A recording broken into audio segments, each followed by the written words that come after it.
Hi everyone, Ford here from Son of a Stitch. I'm back with my co-star Nugget with another episode of Son of a Stitch Tube. Very, very long overdue episode of Son of a Stitch Tube.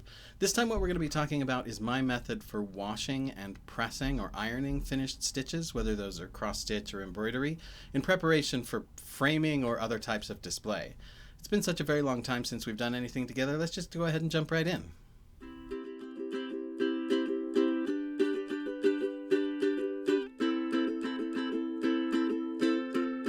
I was going to start us off with step 1, but as soon as I turned the water on, Nugget started going totally apeshit demanding a bath, so I guess we're going to have to back up just a little bit and begin at step 0, which is let the bird get a bath.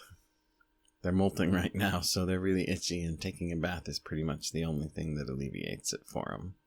We're also accomplishing one of the other important tasks right now, which is run the water for a while because we want the water to be as cold as possible. Cold water is less likely to cause any of the colors to run, whether it's from floss or from the fabric, so you want to let the cold water run for a while. So now we can finally proceed to step 1, which is clean the sink. You want to make sure that the sink is nice and clean so that your project doesn't get contaminated. Rinse it all nice and thoroughly, and then we're also going to want to clean the counter. We need a clean surface where we can set the project when we're done. And with counters like mine, sometimes you can't even tell. So even if I think it's clean, I go ahead and make sure I wash it. Lay down some paper towels because we're going to use those to blot most of the moisture out later. Now, like I said, turn the water on cold and let it run. Then just get your piece and hold it under the cold running water. You're going to need to probably wet both front and back, especially if it hasn't been washed since manufacture. It's going to have some sizing or some starch in it that's going to make it hard for the water to absorb in. And then we just go ahead and dump a little bit of dish soap directly onto the surface of the project. If you have particularly tough stains like hoop burn from your skin oils of where you had to hold the hoop and stuff, a toothbrush can be a really useful tool to help get those spots clean. And you want to do the front and back of any particular dirty spots like that because some of it will have soaked through. And then we dump some of the soap directly onto the stitching, and I just use the pads of my fingers to kind of rub that in, get a nice thorough wash on the stitches themselves. But I don't like to use the brush because I'm a little worried that it's going to fray or pull the stitches too much. Then we just rinse it off again with cold water, and I use the sprayer here so that I can force the cold water through to make sure that I get all the soap out. If you leave any soap residue, it will actually make the stitch get dirty again much faster because the dust and dirt will actually adhere to the soap residue in the fabric. So make sure you rinse it good and thoroughly. Shake out most of the loose water, and then do a quick inspection to make sure you didn't miss any spots. And then we're going to take it over to our prepared towels and we're going to lay it out. Just gently lay it down, pat it a little bit onto there, use another paper towel, and just blot to get most of the moisture out of the finished piece.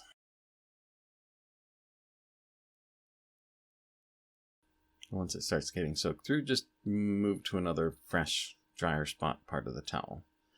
You don't need it to be super dry, but you want to get most of the water out so you don't have to wait quite so long for the next step. That's pretty much it as far as washing a finished stitch. As you can see, it's pretty simple as long as you take some precautions to make sure you don't undo all of your hard work. I want to take this opportunity to thank my patrons. They make everything that I do possible. So if you've got a few bucks every month to throw at the dancing monkey, why not head over to patreon.com/sonofastitch and sign up.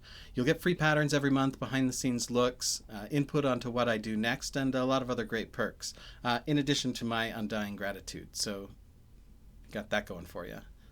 I also want to let you know that I've tried as much as possible to move my sales away from Etsy, as they've been creating a lot of policies that are anti-small business in order to pad their bottom line. So if you want to order any of my patterns, including any of the ones that you see me washing in this video, head on over to sonofastitch.com and you should see all of them there. They're also cheaper there than they are on Etsy. So let's go ahead and move on now to my method for ironing or pressing a stitch in order to make it nice and flat so that it'll display beautifully in a frame or hoop. If you do these steps back to back and leave it a little bit damp after washing, when you move on into the ironing process, it'll make it a lot easier. But if you're like me and you have ADD and you left it sitting there for too long and now it's totally dry, just spray it with a little bit of water and we'll move on. So go ahead and get out your ironing board, and then I recommend ironing on the surface of a cotton pillowcase. Some people like to use a towel, but I feel like a towel has too much give and winds up actually allowing you to accidentally create creases in your piece, and gives kind of a wavy bubbled texture, especially right next to the edges of a piece that's not full coverage. So once you've laid out your pillowcase, iron it so that you don't impress wrinkles from it into your piece, and then lay out your damp piece here. Either you just finished washing it and it's still kind of damp, or you sprayed a little bit of water on it. Either way, you want to start with it wet, and you want to have an iron set to the high setting. Now, I recommend turning off the steam setting because sometimes there can be residue in the water tank that will stain the piece. So turn off the steam and use the moisture in the piece itself. After a quick initial pass on the front, go ahead and turn it over and do a pass on the back as well, focusing mostly on the stitched areas if it's not a full coverage piece, because the stitching will hold a lot more moisture than the rest of it, and you want to get it all to dry out at pretty close to the same time. So focus mostly on the stitches on this backside pass and then turn it over again. Now we're going to take our final opportunity here to make sure that it's nice and square. The fabric can skew a little bit while it's wet, so make sure it's good and square.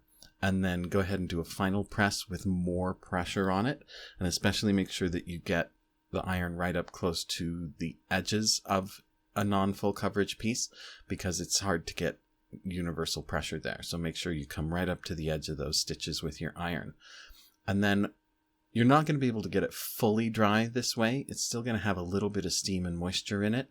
That's okay. It's just really important to, after you've finished pressing here, and use a little bit more pressure at the end, to actually let it sit on the ironing board until it is cool, so that you don't introduce wrinkles or waves when picking it up. That's pretty much it. You just want to leave it on the ironing board until it's totally cool and dry, and then store it somewhere flat until you're ready to frame it. I'll show you how to frame it in my next episode. That's it for this episode. Thanks so much for joining me and Nugget. It's been really nice to spend some time with you again after so very, very long. Again, if you want to support me with what I'm doing, the best way to do that is to go to patreon.com/sonofastitch, sign up to support me a little bit every month, and get a ton of free perks as a reward. Thanks so much, and I'll see you next time.